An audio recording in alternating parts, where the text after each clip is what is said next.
Hey guys, welcome back to my channel. As you all know I am Jasmeet. So guys, आज का study session थोड़ा सा school work heavy होने वाला है बिकॉज मेरे पास ऑब्वियसली फ्री टाइम तो है ही नहीं और ना ही कभी था। पता नहीं कब सपने में मुझे कोई फ्री टाइम मिलेगा। और स्कूल वालों ने इतना सारा लिखने का काम दे रखा था कि बच्चा पागल ही हो जाएगा लिखता लिखता। तो स्कूल से घर आने के बाद मैंने थोड़ा बहुत रेस्ट किया एंड यस, मेरा थोड़ा बहुत रेस्ट 3-4 घंटे की नींद तो होती ही है। एंड देन फाइनली थोड़ी बहुत हिम्मत करके मैं अपनी पढ़ाई वाली टेबल पर आकर बैठ गई। सो आज का प्लान ऑफ कोर्स सिंपल तो बिल्कुल भी नहीं है क्योंकि मेरे को लिखने वाला काम करने में मौत आती है। सबसे पहले मैंने अपनी मैथ्स की नोटबुक निकाली एंड मैंने फाइनली काम स्टार्ट कर ही दिया। और ऑनेस्टली बताऊं ना तो स्कूल होमवर्क की एक अलग ही फीलिंग होती है। अगर होमवर्क पेंडिंग हो तो पूरा दिमाग के किसी कोने में यही चलता रहता है कि भाई ये भी करना है, वो भी करना है, ये तो किया ही नहीं, ये तो सालों से ही पेंडिंग है। और जैसे ही कंप्लीट हो जाता है ना भाई, पता नहीं somehow and somewhere suddenly life थोड़ी सी पीसफुल लगने लगती है कि भाई पता ही नहीं क्या ही अचीव कर लिया। तो मैंने डिसाइड किया कि पहले मैथ्स के होमवर्क को ही निपटा देते हैं बिकॉज अगर मैंने इसको बाद के लिए छोड़ दिया ना तो चांसेस है कि बाद में मेरा मोटिवेशन भी चला जाए और मैं भी। यहाँ पे मैंने अपना सरफेस एरिया एंड वॉल्यूम वाला पूरा चैप्टर कंप्लीट कर दिया था बिकॉज हमेशा की तरह कल नोटबुक चेक होने वाली थी तो मुझे मजबूरन करना ही पड़ा। मैथ्स का होमवर्क कंप्लीट करने के बाद में मैंने डिसाइड किया कि चलो थोड़ा फिजिक्स भी कर ही लेते हैं क्योंकि अपेरेंटली एक सब्जेक्ट को पीसफुली करना हमारी किस्मत में नहीं है। लेक्चर देखते देखते मैं मेरी फेवरेट ऑल टाइम, चाहे मेरे को कितनी ही पिला दो, डाइट कोक पी रही थी मैं। एंड इससे भाई क्या एनर्जी आती है, मेरी आंखें खुल जाती है एकदम।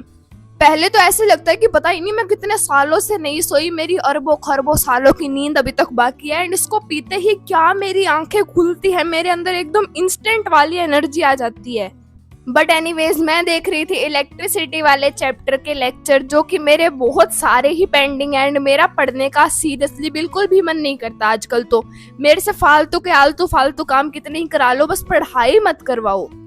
एंड गाइज, वैसे ना मैं आजकल बोर्ड्स की प्रिपरेशन को थोड़ा सीरियसली लेने लग गई हूँ, स्पेशली क्वेश्चन प्रैक्टिस को, बिकॉज मुझे लगता है कि सिर्फ लेक्चर देखने और नोट्स बनाने से काम नहीं चलेगा, क्वेश्चंस भी सॉल्व करने पड़ेंगे अनफॉर्चुनेटली। इसके लिए मैं आजकल यूज करती हूँ एडुकार्ड की one shot question bank and मेरे पास साइंस, मैथ्स और एसएसटी की बुक्स है। And I really like that कि ये लेटेस्ट सीबीएसई और 2027 बोर्ड पैटर्न के अकॉर्डिंग है। इनमें मुझे सबसे ज्यादा यूजफुल लगता है कि एक ही जगह पर NCERT questions, PYQs, competency based question और पुश योरसेल्फ टाइप की प्रैक्टिस भी मिल जाती है। और क्वेश्चन स्टार्ट होने से पहले हमें सभी चैप्टर्स के इतने बढ़िया वाले माइंड मैप्स मिलते हैं ना, स्पेशली बायो के। लाइक हर एक चीज उसमें लिखी होती है तो तुम्हारा पूरा चैप्टर एकदम अच्छे से रिवाइज हो जाएगा बिना कोई चीज छूटे। तो अगर एक चैप्टर कंप्लीट कर लिया, you can actually test yourself with different levels and types of question instead of बस ये सोचने की हाँ भाई चैप्टर तो हो गया, क्वेश्चन प्रैक्टिस कौन करता है। एंड अगर कोई क्वेश्चन गलत भी हो जाए ना तो उसके detail step by step solutions भी दिए हुए हैं so that you can actually understand your mistake. Science वाली बुक देखने के बाद में मैंने सोचा कि मैं तुम्हें एसएसटी की बुक भी ओपन करके दिखा दूं बिकॉज एसएसटी में मुझे पर्सनली सबसे ज्यादा प्रॉब्लम होती है कि इतना कुछ याद कैसे करें। स्पेशली हिस्ट्री और ज्योग्राफी में कभी कभी लगता है कि भाई इतने सारे डेट्स, इवेंट्स और पॉइंट्स मेरे ब्रेन में एग्जैक्टली फिट कहाँ होंगे। तो एसएसटी के लिए तो ये वाला क्वेश्चन बैंक एकदम परफेक्ट है बिकॉज चैप्टर पढ़ने के बाद में जब क्वेश्चन सॉल्व करती हूँ ना मैं, तब एक्चुअली पता चलता है कि मुझे क्या याद है और क्या बस बुक में ही देखते टाइम याद था। इसमें एनसीईआरटी बेस्ड क्वेश्चन के साथ पीवाईक्यूज और कॉम्पिटेंसी बेस्ड क्वेश्चंस भी हैं, तो बोर्ड्स के पर्सपेक्टिव से प्रैक्टिस भी बहुत अच्छी हो जाती है। एंड ऑनेस्टली एसएसटी के लिए पीवाईक्यूज मुझे काफी इंपॉर्टेंट लगते हैं बिकॉज क्वेश्चंस का पैटर्न समझने में इनसे बहुत ज्यादा हेल्प मिलती है। एंड अब हमारा सबसे खतरनाक और मेन सब्जेक्ट तो रह ही गया जो है मैथ्स। एंड मुझे नहीं लगता कि मुझे मैथ्स में भी क्वेश्चन प्रैक्टिस की इंपॉर्टेंस बताने की कोई जरूरत है। एंड स्पेशली मैथ्स के लिए तो ये वाली बुक वरदान है भाई भगवान का बिकॉज इसमें एनसीईआरटी, पीवाईक्यूज और कॉम्पिटेंसी बेस्ड क्वेश्चन तो मिलते ही हैं, साथ ही साथ पुश योरसेल्फ वाली वर्कशीट भी मिलती है जिसमें इतने हाई लेवल के क्वेश्चन होते हैं ना, तो अगर तुमने वो सॉल्व करके दिखा दिए ना भाई, तुम मास्टर बन चुके हो उस चैप्टर में। ओवरऑल आई फील लाइक कि बोर्ड्स के लिए ये एक प्रिटी कन्वीनियंट रिसोर्स है बिकॉज साइंस, मैथ्स और एसएसटी की प्रैक्टिस इनसे बहुत बढ़िया वाली हो जाती है। So if you guys also want to buy this book तो मैंने इसका लिंक मेरे डिस्क्रिप्शन बॉक्स में दे दिया है and you can use my coupon code CJT10 for extra discount. So now पढ़ाई पे वापस आ जाते हैं। सो मैं यहाँ पे अपनी हिंदी ग्रामर की बुक फाइनली निकाल चुकी हूँ पहली बार। मैं सच बता रही हूँ, मैंने पूरी 10th में अभी तक हिंदी ग्रामर की बुक नहीं खोली थी।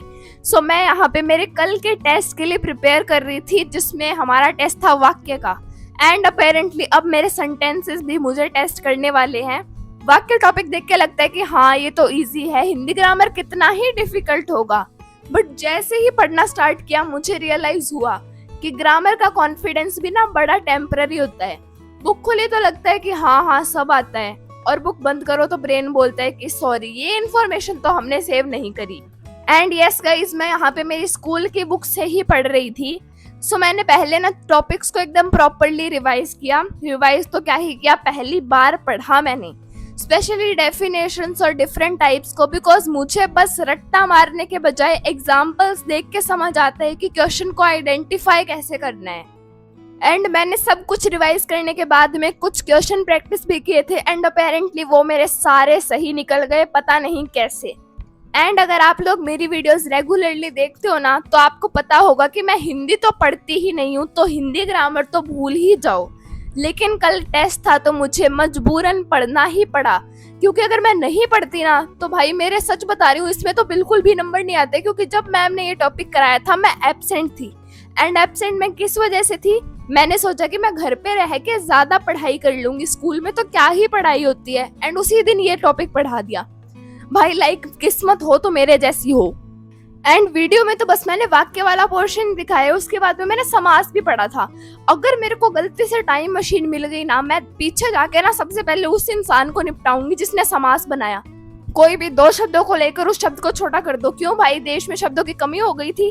राजा पुत्र बोलने में तो तुम्हारे जैसे फेफड़े बाहर आ रहे हैं, इसलिए तुमने राजपुत्र कर दिया। भाई मतलब क्या मिलेगा तुम्हें इन शब्दों को तोड़ मरोड़ के? मेरे को पहले ही मैथ समझ में नहीं आती, ऊपर से इस हिंदी व्याकरण को रटोब। But anyways guys, I think मैं आज कुछ ज्यादा ही बोल दी हूँ। वैसे मैं चुप रहती ही कहाँ हूँ। सो इस वीडियो को यहीं पे खत्म कर देते हैं अभी, ताकि अगली वीडियो में भी तो कुछ बोलने के लिए रहे मेरे पास। सो गाइज यही थी आज की छोटी सी वीडियो। अगर वीडियो पसंद आई हो तो चैनल को सब्सक्राइब करना और वीडियो को लाइक करना बिल्कुल मत भूलना। मिलते हैं नेक्स्ट वीडियो में, तब तक के लिए take care and bye everyone.